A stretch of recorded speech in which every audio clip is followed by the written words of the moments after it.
पंजाब में हर छोटे उद्घाटन के लिए लाखों रुपए प्रतिदिन का चार्टर प्लेन हायर किया जाता है।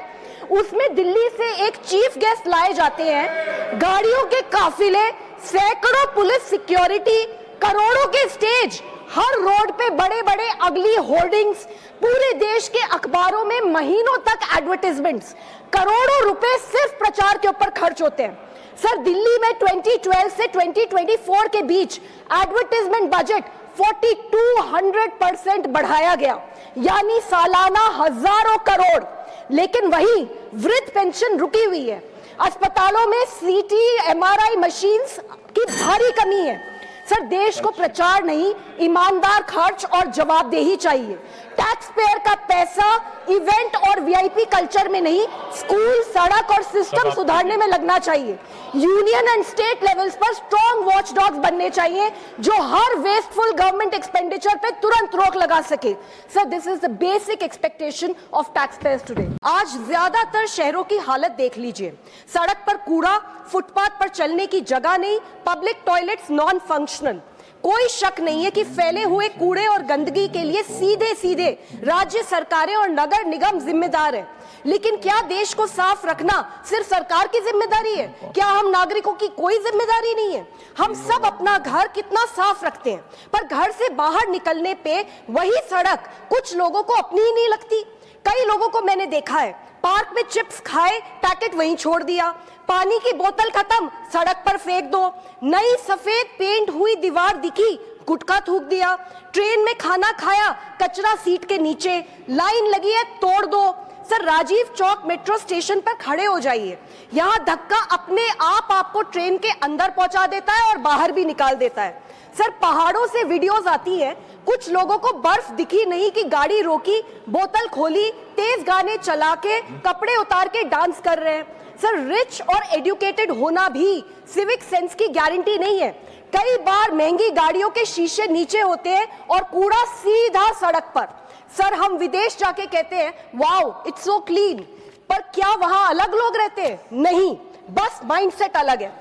सर, जापान में बच्चे अपना क्लासरूम खुद साफ करते हैं, चाहे कूड़ा हाथ में लेकर पूरा दिन घूमना पड़ जाए, लेकिन उसको सड़क पर नहीं फेंकते, क्योंकि वो पब्लिक स्पेस को सरकारी नहीं अपना घर मानते हैं। सर, हमारे देश के नॉर्थ ईस्ट राज्यों को देखिए, no red light jumping, no honking, no chaos.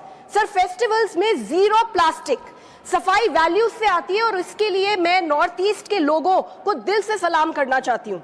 Sir, हम ये भी देखते हैं कि कई बार नेताओं के जन्मदिन पर पूरा शहर पोस्टरों से भर दिया जाता है, दीवारें और फ्लाईओवर भी कई बार खराब कर दिए जाते हैं। सर, जब कानून बनाने वाले ही नियम तोड़े तो आम नागरिक क्या सीखेगा? Sir, civic sense directly affects our tourism as well. हमारी हजारों साल पुरानी संस्कृति, सभ्यता, नेचुरल ब्यूटी, ऐतिहासिक इमारतें, वर्ल्ड फेमस खाना, सर इसके बावजूद हमारे देश में पेरिस और वियतनाम से भी कम फॉरेन टूरिस्ट आ रहे हैं। सर, गंदगी, मिसमैनेजमेंट की वायरल वीडियोस हमारी ग्लोबल इमेज खराब करती है। हमारे देश के ज्यादातर लोग अच्छे हैं, पर कुछ लोगों की सोच बदलने की जरूरत है। आई डिमांड सिविक सेंस स्कूल्स और कॉलेज में करिकुलम और डेली प्रैक्टिस का हिस्सा बने। 2, रूल्स तोड़ने पे फाइन्स हो, ईमानदारी से लागू किए जाए। 3, म्यूनिसिपैलिटीज का बजट और अकाउंटेबिलिटी बढ़े। सर, देश को साफ रखना देशभक्ति है। जय हिंद। सरकारी स्कूल पहली पसंद नहीं बल्कि मजबूरी बन गए हैं। माता पिता लोन लेते हैं, गहने गिरवी रखते हैं, बस बच्चे किसी अच्छे प्राइवेट स्कूल में पढ़ सकें। दिल्ली सरकार ने शाहबाद डेयरी में 2020 में करोड़ों की लागत से एक सरकारी स्कूल बनाया, 4 मंजिलें खड़ी कर दी पर लेंटर नहीं डाला। बड़ी बिल्डिंग, बड़ा विज्ञापन, शिक्षा क्रांति के बड़े बड़े दावे, पर मटेरियल इतना सबस्टैंडर्ड कि छत बच्चों पे टूटकर गिरने लग गई। 2024 में इस नए स्कूल को डेंजरस घोषित कर दिया और बंद कर दिया गया। 5000 बच्चों का भविष्य खतरे में। ऐसे कई स्कूल्स बनाए गए। सर, सरकारी स्कूल की ऐसी बदहाली के चलते शिक्षा आज एक प्राइवेट बिजनेस बन गई है।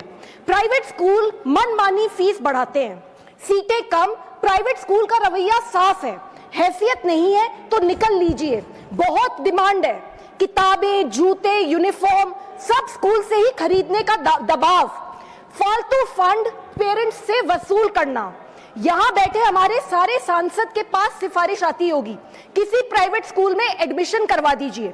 अगर पढ़ाई के लिए सर सिफारिश लगे तो समझ लीजिए सिस्टम ठीक नहीं है। सरकारी स्कूल को मजबूत बनाना होगा और प्राइवेट स्कूल्स की मनमानी पर लगाम लगानी होगी। श्रीमती प्रियंका चतुर्वेदी,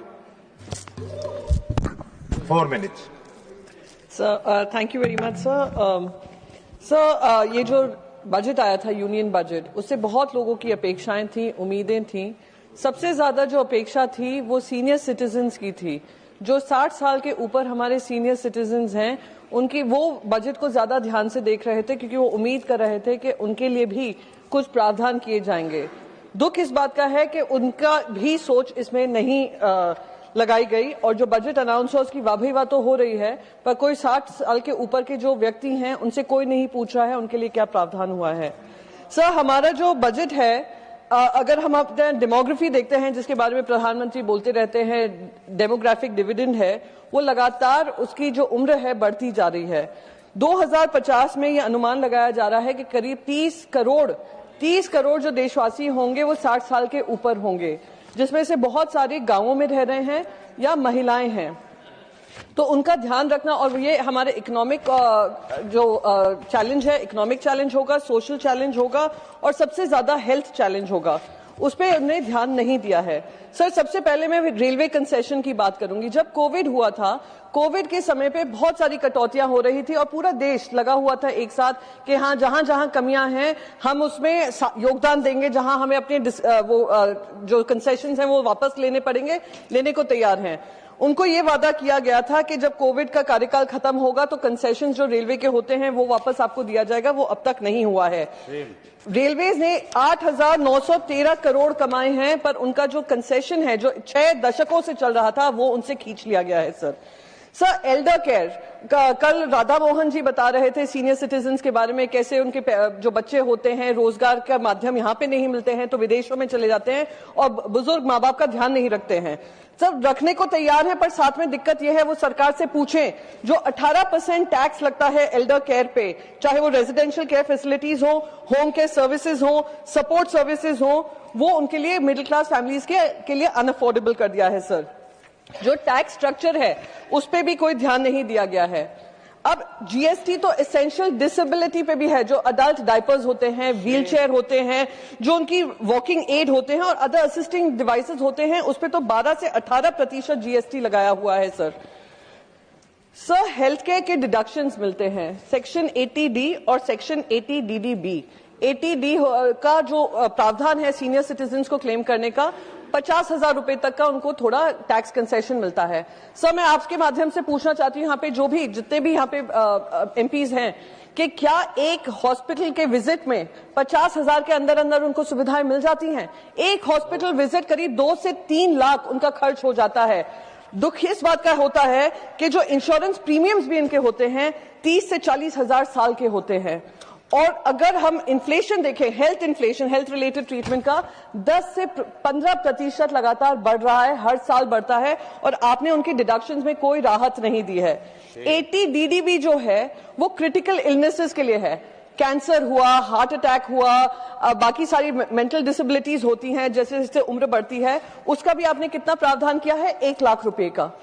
और अगर आप 60 साल के नीचे हैं तो सिर्फ 40,000 रुपए का। इससे बड़ा शर्मनाक बात क्या होगी? Sir, universal age old pension, जब तक लोग अपने जिंदगी के आखिरी पड़ाव पे आते हैं तो उनकी इनकम तो बिल्कुल होती ही नहीं है। अगर पेंशन होते हैं तो बहुत कम होते हैं, जो अगर आप इन्फ्लेशन से भी एडजस्ट करें उनके पास पैसे नहीं रहते हैं। जो पेंशन स्कीम बताई है कुछ सेक्टर्स में लगी है, जो 200 से 500 रुपए महीने का इन लोगों को देते हैं। 200-500 रुपए में आजकल क्या मिल जाता है जो वो पूरा महीना उस 200-500 रुपए में काटे? उम्मीद थी कि शायद वित्त मंत्री उस पर चर्चा करती, पर वो भी प्रावधान उनके लिए नहीं बनाया है। सर, बस last, sir, I will finish it of 1 minute. It is a very important topic, nobody has spoken about it. Sir, Ayushman Bharat universal health coverage है, पर जो 60 साल के ऊपर हैं उनके लिए ये लागू नहीं होता है, सिर्फ कुछ ही सेक्टर्स के लिए लागू होता है। ये भी दुखद स्थिति है। Last but not the least sir, हम लोग डिजिटल टेक्नोलॉजी की बात करते हैं, डिजिटल अडॉप्शन की बात करते हैं, हमारे फाइनेंशियल ट्रांजैक्शन सब डिजिटल प्लेटफॉर्म्स पे होते हैं। सबसे ज्यादा जो खतरा साइबर फ्रॉड का हो रहा है, साइबर अरेस्ट का हो रहा है, वो इन्हीं सीनियर सिटीजन्स के लिए हो रहा है। कहीं भी उनके लिए भी कोई बजट नहीं बनाया है कि कैसे उनको एजुकेशन और एम्पावर करें। यह भी एक दुखद परिस्थिति है जो बजट में नहीं एड्रेस की गई है। सर, आखिरी पड़ाव पे रहते हैं और उनने जिंदगी अपनी पूरी कुर्बान की है इस देश के लिए। आखिरी पड़ाव पे उनको सम्मान मिलना चाहिए, वो उनको वंचित किया जा रहा है, ये दुर्भाग्य है।